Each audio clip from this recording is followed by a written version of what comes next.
आणि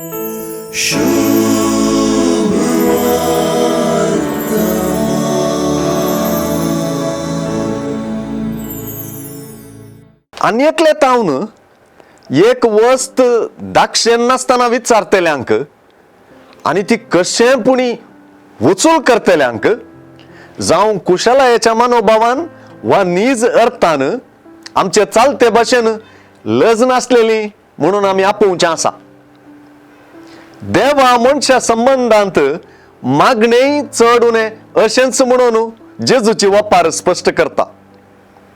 अशें इश्टगते पासत उठोवन तो कांय दिवचो ना जाल्यार लज नासता ताणें विचारलेल्या खातीर पुणी उठतलो आनी ताका जाय तितलें दितलो म्हणली जेजूची वपारींतलीं उतरां आमची मागणी आयकुनच्या देवाचोच जिनोस वा ताचें व्यक्तित्व कळीत करतात.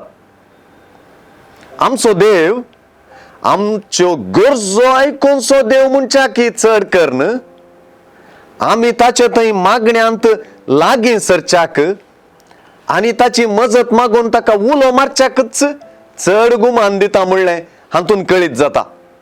जेजून सांगलेली मागण्या संबंधी आनी एक वपार बापायची. एक बापूय ताच्या सामाजिक जिवनांत भोव खोटो आसत तरी आपल्याच भुरग्यांक मात्र तो केदींच बादाक करिना आनी बरेंच दिवंक वावुरता ते आमचो अनुभवूच सांगता. परत मागण्या संबंधी देवाचे व्यक्तित्व परत कळीत जालें.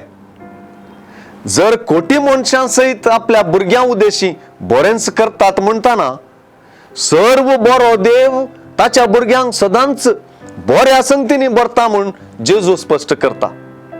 देखूनच मागा तुमी घेतल्यात, सोदा आनी तुमकां मेळटलें, भोडया आनी तुमकां उक्तें जातलें म्हणली जेजूची उतरां मागण्या उदेशी दैवीक उगडापणूच सय.